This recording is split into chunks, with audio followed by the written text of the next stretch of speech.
Ok, الحمد لله نحمده ونستعينه ونستغفره ونعوذ بالله من شرور أنفسنا ومن سيئات أعمالنا من يهد الله فلا مضل له ومن يضلل فلا هادي له وأشهد أن لا إله إلا الله وحده لا شريك له وأشهد أن محمدا عبده ورسوله أما بعد. Euh, alors, le petit rappel qu'on va se faire aujourd'hui, on va faire un petit rappel bref, concis, parce que j'ai reçu pas mal de messages privés.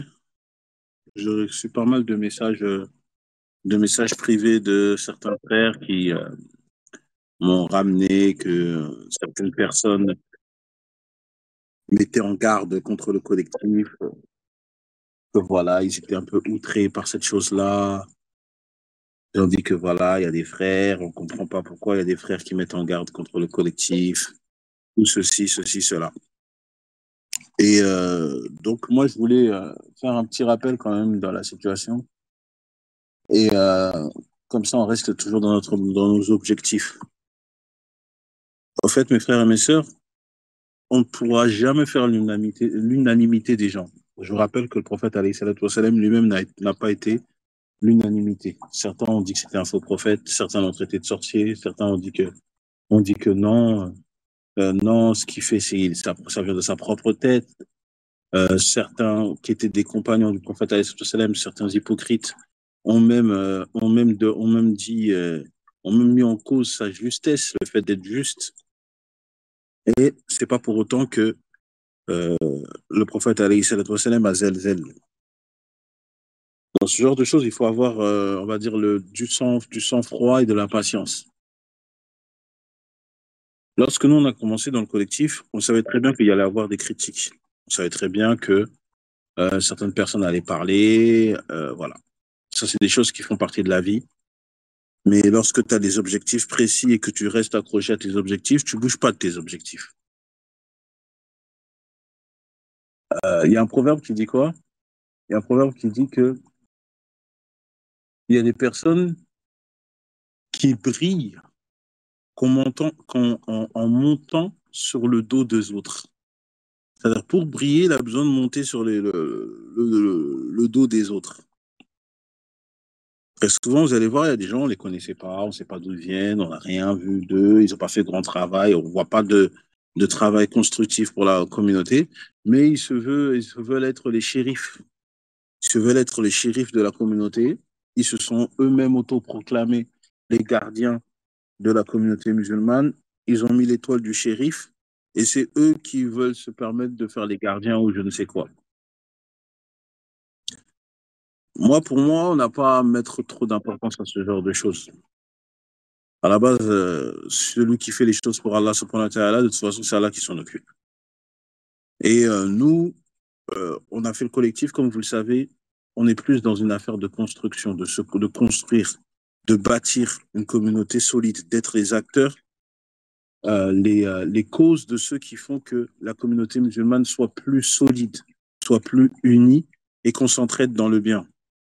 Allah subhanahu wa ta'ala, dans plusieurs versets coraniques, il encourage aux musulmans le pardon, l'indulgence envers celui qui lui a fait du tort. Quand par exemple vous allez dans la sourate 42, Allah subhanahu wa ta'ala, il te dit celui qui pardonne et se montre conciliant trouvera sa récompense auprès d'Allah. Car Allah n'aime pas les agresseurs.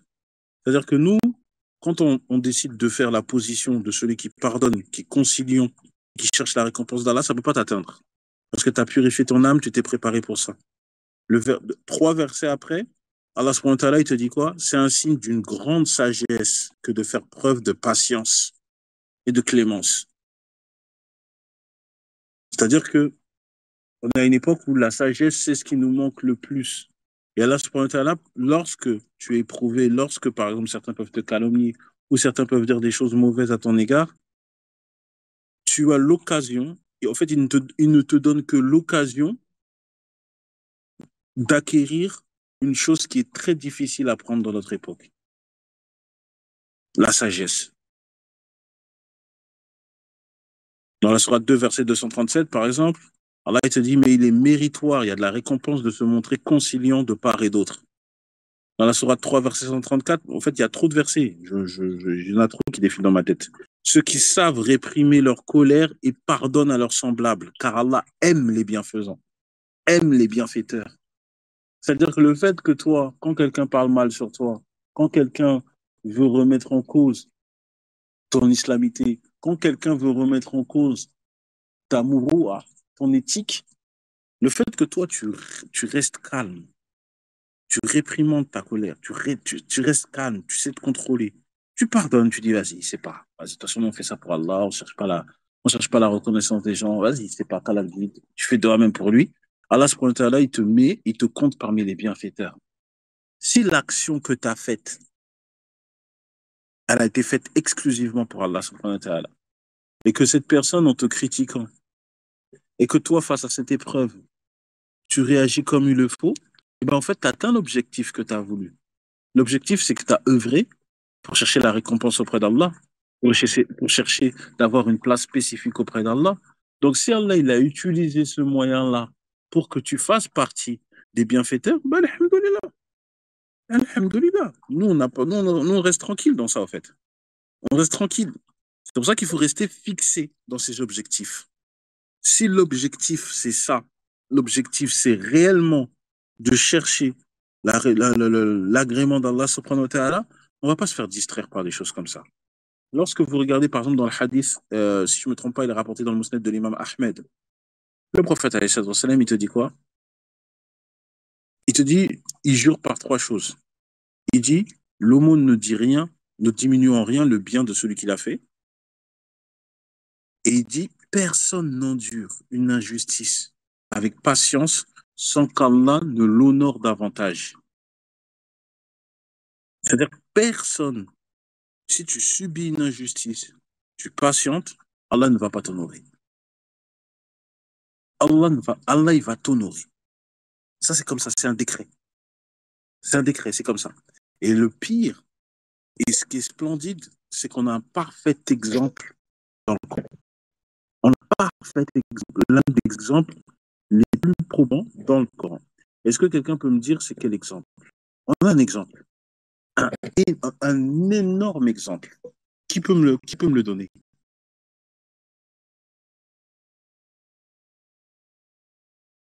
On a un exemple dans le Coran où quelqu'un s'est fait calomnier et c'est Allah subhanahu wa ta'ala qui a fait la défense. Il y a Youssouf alayhi salam, mais il y a un exemple, je préfère prendre celui. Ah voilà, mashallah. Aïcha, Aïcha. Aïcha, on l'a accusée de la pire des choses. Je ne sais pas si vous vous rendez compte. On accuse la mère des croyantes, la femme du prophète alayhi salatu wassalam, d'avoir fait l'adultère. On l'accuse de cette chose-là. Et c'est Allah subhanahu wa ta'ala qui prend la défense. Et Allah subhanahu wa ta'ala, il nous donne le tartib, il nous donne la manière d'agir dans cette histoire-là. C'est pour ça que mes frères et mes sœurs, et c'est ce que nous, on essaie de vous inculquer et c'est ce qu'on essaie en fait, d'être les causes pour que la communauté musulmane agisse ainsi. C'est que, en fait, chaque événement dans ta vie, en fait, tu dois le raccorder et tu dois le lier avec l'esprit coranique et la sunna. C'est-à-dire qu'on veut des musulmans qui, en fait, on respire l'islam. Toute notre vie est basée sur l'islam. On vit notre islam. Allah subhanahu wa ta'ala, dans le Coran, il dit quoi? Dans la sourate An-Nur. Sourate An-Nur, au verset 11, Allah subhanahu wa ta'ala, il te dit, ceux qui sont venus avec la calomnie sont un groupe d'entre eux. Ne pensez pas que c'est un mal pour vous, mais plutôt c'est un bien pour vous. Subhanallah. Allah subhanahu wa ta'ala, il te dit, on calomnie sur toi.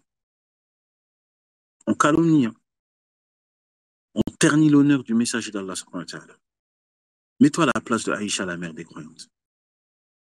On dit que toi, tu trompes le messager d'Allah, la meilleure des créatures, celui qu'Allah a envoyé par miséricorde. Que tu es une femme qui a trompé et qui a trahi le messager d'Allah subhanahu wa ta'ala. Et Allah, qu'est-ce qu'il envoie comme verset? Ne pensez pas que c'est un mal pour vous, mais plutôt c'est un bien pour vous.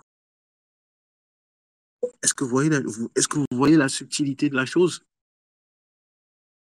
La subtilité de la chose, elle est terrible. Aux yeux des gens, on t'humilie devant Allah subhanahu wa ta'ala, il te dit, ne croyez pas, c'est un mal. C'est un bien pour vous. Ça, c'est un bien pour vous. Et quand tu remarques bien l'histoire, c'est parce que l'histoire, je la rappelle brièvement, Aïcha, elle était en voyage, elle a perdu son collier, elle est partie le chercher. Après, la caravane est partie, elle s'est retrouvée seule. Et en fait, lorsqu'elle est revenue, voilà, elle était dans une confusion totale. Et quand elle est revenue, le lendemain, il y a Safwan ibn Salim qui est venu, qui l'a vue. Lorsqu'il a vu, il a vu que c'était Aïcha.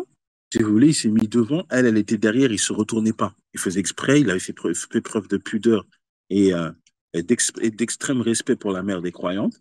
Et c'est lorsqu'ils sont revenus, quelques jours plus tard, que les rumeurs, ils ont commencé à, à propager. Et la rumeur a été propagée en venant de Abdullah ibn Saloul, hein, Abdullah ibn Ubay ibn Saloul, hein, le chef des hypocrites. Le chef des hypocrites. Et je rappelle le chef des hypocrites que le prophète, salam, le prophète sallam a donné son manteau comme linceul. Voilà.